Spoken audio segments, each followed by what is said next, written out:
What is up, coaster fans? I am reviewing another roller coaster. This is Hollywood Rip Ride Rockit at Universal Studios, Florida.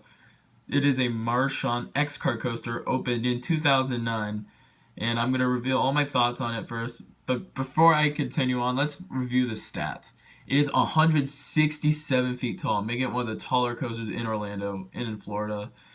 It reaches maximum speed of 65 miles per hour, has a G-force of 3.9, and there's a lot of airtime, and this thing is fun. Now, I do have mixed thoughts on this coaster. First, let's get to the pros. It has some serious airtime. This airtime is pretty crazy, I'm not gonna lie.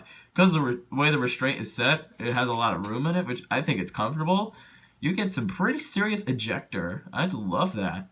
Also, there was also a non-inverting loop on Rockit, which you get tons of floater air. It is crazy. Also the lift hill. Oh my goodness! That lift hill is insane. It's the only vertical lift hill I've experienced. And I've been riding this coaster for multiple years. I've been riding this ever since 2010. That lift hill never gets old. It's such a good lift hill. I've never gotten stuck on it, but I've seen people get stuck on a lift hill. I would love to experience that. Call me stupid on that.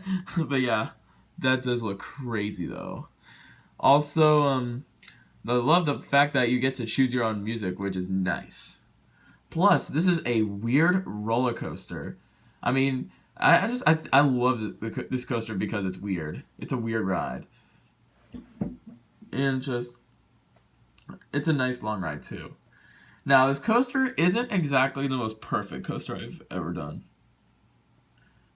First off, it's rough. It is a pretty shaky experience, I'm not gonna lie. If you sit in the third row, then this is like one of the worst coasters ever in the third row. Every time we got in the third row, I found it to be insanely rough, super painful, insanely shaky, very bumpy. The third row always gives me a flipping headache. However, in any other row though, it's nice. It's very fun in any other row. Also, that first drop is trimmed to death. I don't think many people have noticed it, but Rip Ride Rockit has trims, which I think sucks. I mean, you don't feel it in the ride, but it just makes the drop look ugly. Also, the music is also very outdated. I think Universal should definitely do something with the music. I think it could definitely get an upgrade. But also, another thing that coaster enthusiasts always complain about is the mid-course brake runs. It has 4 brake runs! What the heck? It's stupid! 4 brake runs? Oh my gosh, why? Why does it have 4 brake runs? Come on, Universal. You should have added something between the brake runs to make the ride a whole lot better. But I'm pretty sure I don't know why they have it though. I don't know. I think it's really stupid, to be honest with you. I mean, the operations aren't exactly the worst. Some people don't like Rockit's operations. However, I don't have a problem with it. Also, some people don't like the restraints. However, for some weird reason, I don't have a problem with it. So let's get to the ride. Video credits goes to Kev44. So you exit the station, you enter the insane vertical lift hill. This lift hill is so crazy. You feel like you're going to slip off every time. So after that, you go down a huge drop, which this does not show trims, however, now has trims. And then you go into this awesome non-inverting loop. Best non-inverting loop I've ever experienced. I've only experienced 2, the other one being Tempesto.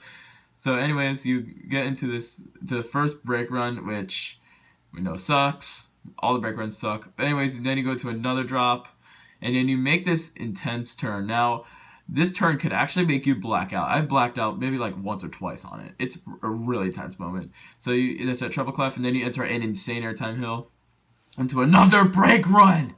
Ugh! Then you enter another drop, and you go to this like double take element, I guess. It's like an S-bend curve or something. Enter this 90-degree tilt, which is a lot of fun. Then you enter another airtime hill, and guess what? Into another brake run. Why, Universal?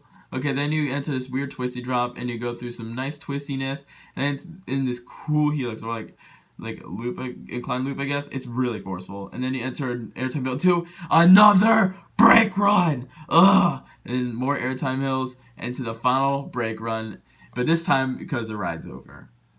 So overall, Rockit is a great roller coaster. I say it's a great coaster. Is it in my top 3 for Universal Orlando?